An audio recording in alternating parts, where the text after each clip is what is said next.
Hey, welcome back. We're going to continue to refine some of the detailing on this character, make him a little more visually interesting, and then we're going to go through the 3D printing process in this video.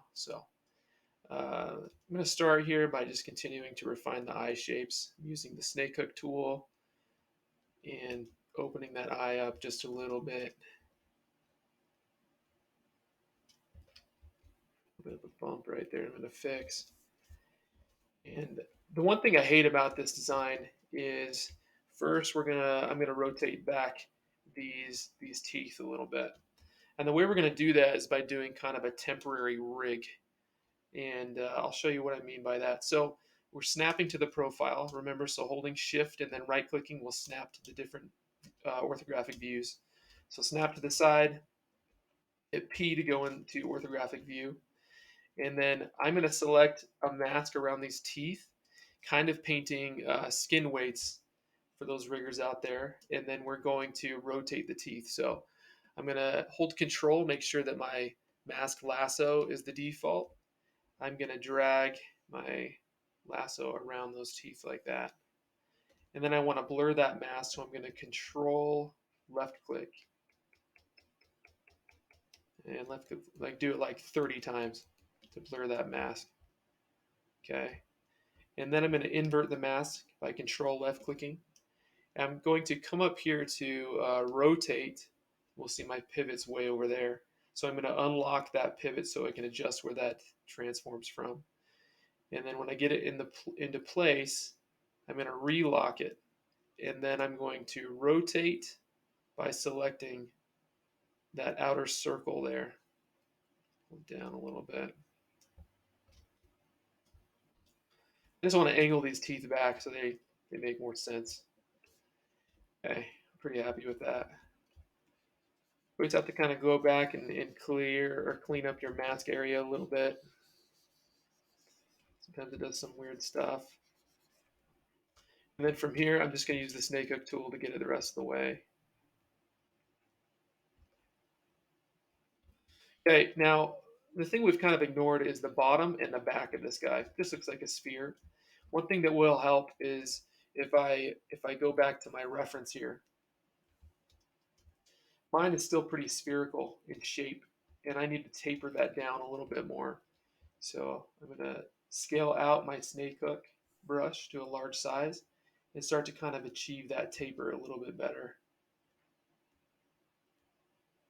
Okay, grabbing these rounded edges and pulling those up a little bit.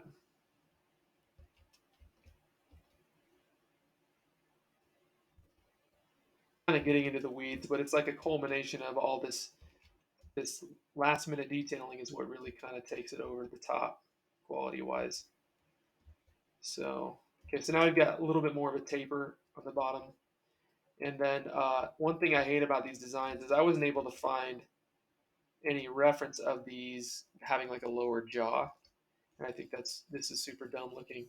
So what I'm going to do is mask out an area for the lower jaw. I'm going to change my mask holding control. I'm going to change it to the mask pen. And then holding control and left clicking, I'm going to paint where my mask is going to go or where my jaw is going to go. Okay, so roughly like that. Just behind the teeth. And then I'm going to get two teeth that come out and intersect with these guys. So, okay, that's good for now. Come over to Subtool, scroll down, and then click on Extract. And the thickness is fine for now. We're just going to click Extract. Actually, let's crank the thickness a little more. Extract. Too much. Go down to like 0.05-ish. Extract. Hit Accept. Okay. Now, if you'll remember, that gave us a new subtool. We have to clear our mask. And then this obviously looks a little bit weird, so we're going to come back and smooth this stuff out. And you'll notice that the smoothing isn't working very well, and that's because our poly count is too high. So you can either go back like I showed you earlier and load the smooth stronger brush, or you can come over here to Dynamesh, and then run a Dynamesh, and just leave it at 128 for now. And it's pretty low poly, so it'll smooth the shape. You have more control over the bigger shape a little bit more because there's just less polygons. I want to open this jaw, so in order to do that, I'm going to switch to the rotate. So you can either come up here and hit this button, or you can hit R on your keyboard, and it'll bring that up. We want to adjust where it rotates from by unlocking this lock, and then relocking and rotating it. So now we've got kind of like an open jaw. And it's too big right now, so let's adjust we're still in the large form phase. And one of the things that traditional sculptors like to do, sculptors, is work, like block out your detailing in these different levels. So there's large form, medium form, and then small form details.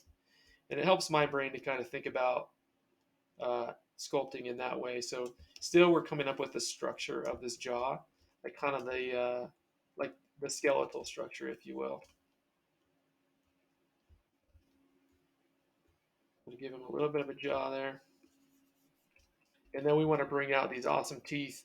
And if you remember from the earlier video, we want to have Sculptors Pro on so we can create the geometry as we're pulling those teeth out. So give me some big old mean looking teeth, kind of saber tooth.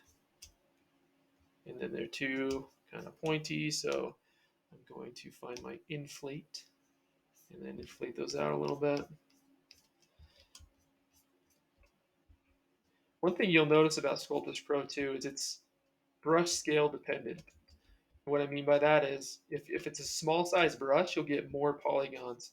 But if you scale up, it gives you larger polygons. So just keep that in mind. There's ways to adjust that in the Sculptors Pro settings, but I'm not going to cover that right now. Let's just get these teeth going.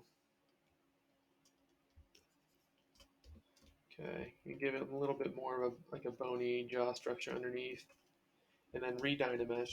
Control left click drag, and I want this overall to be a little bit smaller. I don't want to break the design too much, but I do want to make it look cooler. Maybe add like a secondary set of teeth right here. Turn up my resolution a little. Control left click drag. You'll notice if you accidentally do that over the mesh, it just masks your mesh and it doesn't actually run the Dynamesh. So just make sure that when you run it, you're running it outside of any of the geo.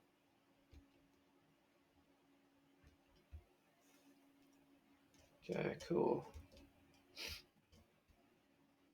Yeah, it's looking cooler.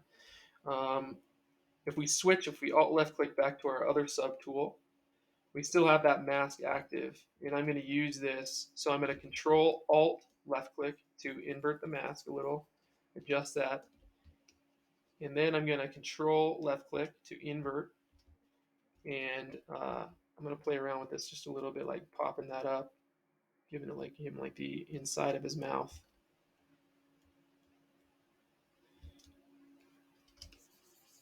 Blur my mask, control left click,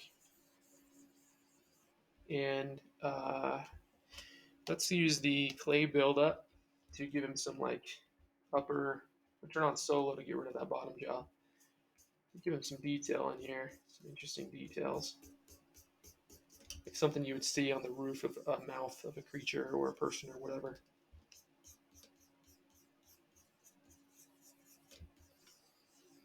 Again, this type of detailing is really fun on a Cintiq. So if you can get access to one, they're a little pricey, but it's worth it. Okay. Cool. So we've got the mouth in there. I think this guy's just looking meaner.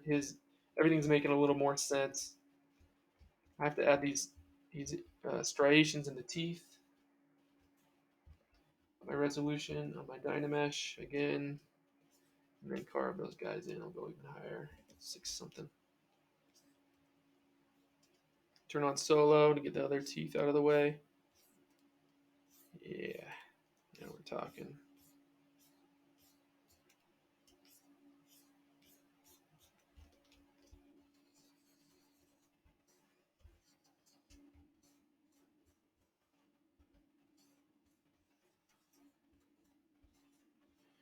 good to look at reference all the time. Look at your own teeth, see how those things are working, how they contact the, they go into the gums and how the gums sort of wrap around.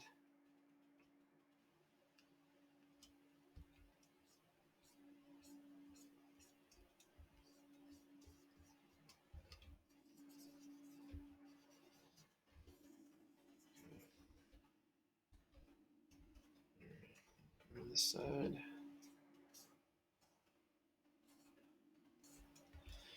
And we'll add some inner mouth detail here, similar to the roof of the mouth. You probably could go in and add a tongue, like a crazy old tongue, if you wanted. Switching to the snake hook, I'm going to pull these teeth out a little more. Here we go.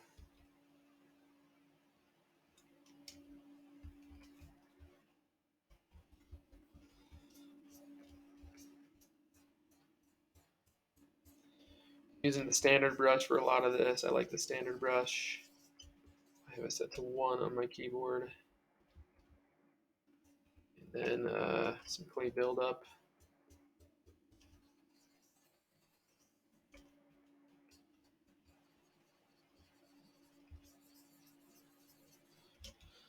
Sweet. Okay, turn solo off, and this is what our guy's looking like. Maybe we could open his mouth even a little bit more. This guy's like screaming at you, looks like a Megadeth t-shirt or something crazy. Let's clear our mask on this guy and clean this edge up a little.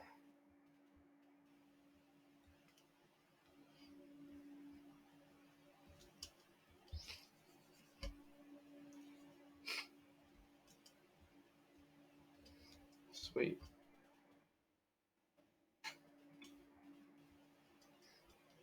Okay, now I think I'm gonna let's bring the back of the skull up. It feels more like a real skull instead of just a sphere. We'll give it a little more of a square shape. Elongate it a little bit. Nice. Oops. Cool. Medium standard, nice and large. Get some interesting wrinkles back there. Switching back to the jaw. And cool. All right, sweet. Now we've got the back detailed a little bit more and the jaw itself added.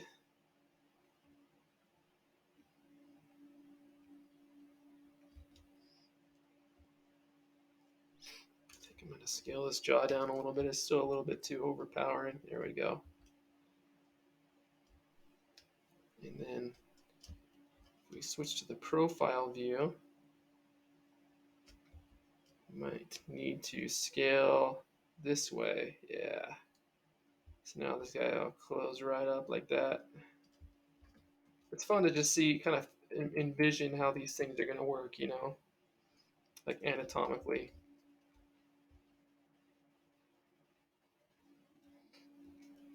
Okay, now I think we're good to combine these. Actually, I'm going to open this up because I like him to be like screaming a little smaller, a little too.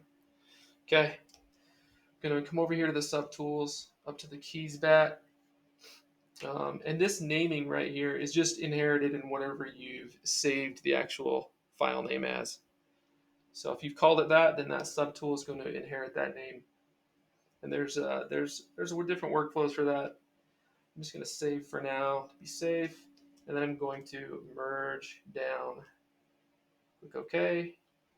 And now these are all combined, but not topologically, right? So in order to do that, we redynamesh. And now those lines are nice and blurred together. And I'm going to pull that up.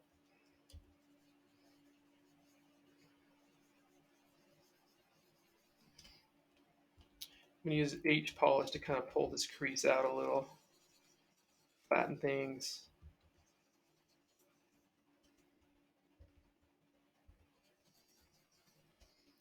I'm just exploring which brushes do what and what I'm liking here. And cool. We could come in here and give him this little deal, a little deal that hangs down in your throat. Dynamesh. And still refine some of these details. It does make you wonder, like, if this guy eats, where's his stomach? What happens? What happens, Nintendo? Huh? Didn't think through that, did ya? Going to inflate this a little bit to continue to refine these interesting stretchies in the top of the mouth. Okay. This thing called again? I always forget. If you know, feel free to share in the comments. Oh, did I remind you guys to like and comment, subscribe? Getting tired of that yet?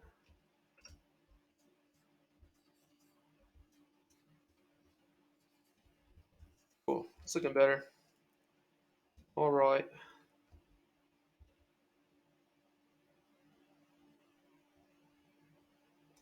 Also, just make sure that things are big enough that they're actually going to print okay. Important. All right. Sick. Hey, maybe we can come back here too and add like some bumps.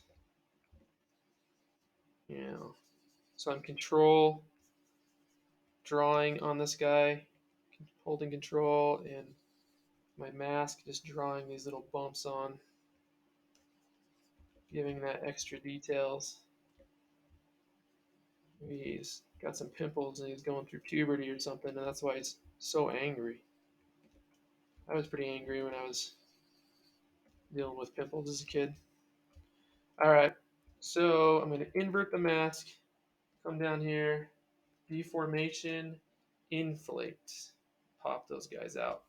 Before I unmask, I'm going to smooth broadly. My brush size is nice and big, and control left click. Yeah, those are looking pretty tight. Add a little bit more right here. One more, just one more.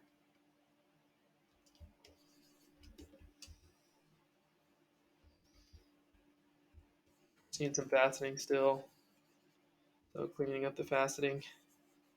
By faceting, I just mean those polygonal lines that we see in the geo. All right, this guy's looking pretty sweet. I think the next steps are, let's get him printed. Let's just get it sent off. So I'm going to pause this video, and then when I come back, we will get this guy scaled to real world scale. And I think I'm going to print this character at around 3 inches. I think that's what my kids will approve of, my bosses. So yeah, when we come back, I will get this character scaled to real world scale, 3 inches wide from wingtip to wingtip, and then we'll get it decimated and sent off to the printer. So we'll see you in the next video.